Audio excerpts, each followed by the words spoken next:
Hello नमस्कार आ गोटे video रे स्वागत करुच्ची। ए वीडियो माने दुई प्रकार रे आम बुझी परिबा। लूक 19:10 पद और जाकुब 2:24 पद एपरी लेखा अछि। लूक 19:10 पद रे एपरी लेखा अछि, कारण जहा अजी अछि ताहा कजी रक्षा करबाकू मनुष्य पुत्र आसी अछंती थिले बोली आसी अछंती।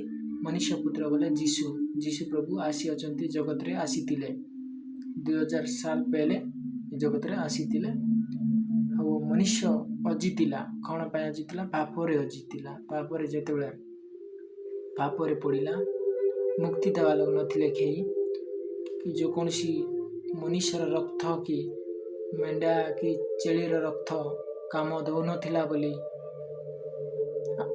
ईश्वर अपना अतिथ्य पुत्र को ए जगत रे बोली देले केवल आम पाई ए मनुष्य जेमिति उद्धार पाइबा से परी जीशु आसी आमको पथ सत्य बाट देखेले। ईश्वर केमिति देखिबो बोली ईश्वर सदृश्य रे आमको आसी ए जगत मध्य रे आमको उद्धार करिया पाई आसीतिले।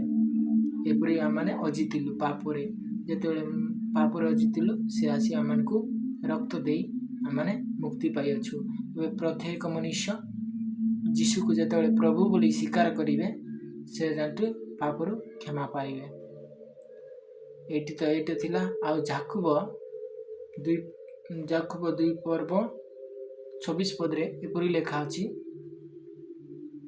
कारण आत्मा बिना शरीर जेपरी मृत, कर्म बिना विश्वास मध्य मृत। आत्मा बिना शरीर जेपरी मृत अर्थात आत्मा रु जेतेबेले शरीर रु जेतेबेले आत्मा पृथक हुए सेठु जीवन छाले। जीवन आत्मा अटे, जीवन आत्मा अटे। जेतेबेले शरीर रु आत्मा पृथक हुए अलगा हुए आत्मा रु जीवन जाए, से लोके कहती मरीगला। सेहीपरि कर्म बिना विश्वास मध्य मृत। हे विश्वासी भाई और भौणी माने कर्म करवा भी मध्य उचित। समस्ते कर्म करंतु जेमिति विश्वास थाउ कर्म जना पड़िबो। एपरि माने समस्ते जाति, समस्ते भाषावादी, समस्ते मनुष्य एकत्र सांग हिसाब रे बल पाइकी रहिबाकू हबो। समस्ते निज को बल पाओ।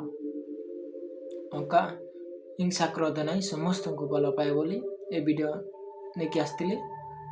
जदि ए वीडियो किसी शिखिबाकू होची धन्यवाद हो, जन को शेयर करंतु।